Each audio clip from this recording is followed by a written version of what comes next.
अस्सलामु अलैकुम वरहमतुल्लाहि वबरकातुहू। बगदाद के मशहूर शराब खाने के दरवाजे पर दस्तक हुई। शराब खाने के मालिक ने नशे में धुत नंगे पांव लड़खड़ाते हुए दरवाज़ा खोला तो उसके सामने सादा लिबास में एक पुरवकार शख्स खड़ा था। मालिक ने उकताए लहजे में कहा, माजरत चाहता हूँ, सब मुलाजिम जा चुके हैं। ये शराब खाना बंद करने का वक्त है, आप कल आइएगा।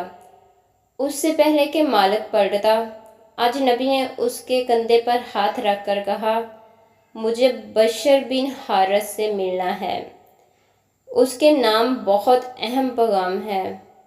शराब खाने के मालिक ने चूम कर कहा, बोलिए, मेरा नाम ही बशर बिन हारिस है। अजनबी ने बड़ी हैरत से सर से लेकर पांव तक सामने लड़खड़ाते हुए शख्स को देखा और बोला, क्या आप ही बशर बिन हारिस हैं? मालिक ने उकताए हुए लहजे में कहा, क्यों, कोई शक है? अजनबी ने आगे बढ़कर उसके हाथों को बोसा दिया और बोला, सुनो बशर बिन हारिस, खाल के अर्ज़े समा ने मुझे कहा है कि मेरे दोस्त बशर बिन हारिस को मेरा सलाम पेश करना और कहना, जो इज़्ज़त तुमने मेरे नाम को दी थी वही इज़्ज़त रहती दुनिया तक तुम्हारे नाम को मिलेगी।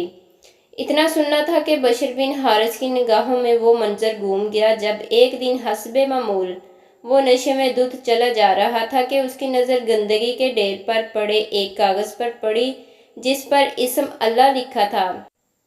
बशर ने कागज़ को बड़े एहतराम से चूमा, साफ करके पाक जगह रख दिया और कहा, ए मालिके अर्शल अजीम, ये जगह तो बशर का मुकाम है, तुम्हारा नहीं। बस यही अदा बशर बिन हारिस की अल्लाह ताला को बहुत पसंद आई और अल्लाह ताला ने बशर हाफी रूह के सारे गुनाह माफ़ कर दिए।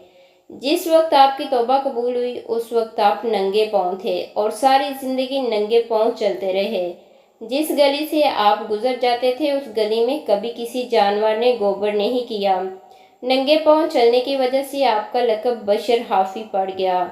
वही बशर हाफी जिसके मुतल्लिक़ अपने वक्त के इमाम अहमद बिन हम्बल फरमाया करते थे, लोगों, जिस अल्लाह को अहमद बिन हम्बल मानता है बशर हाफी उसे पहचानता है। मज़ीद अच्छी वीडियोज़ के लिए हमारे चैनल को लाइक, सब्सक्राइब और शेयर करें। शुक्रिया।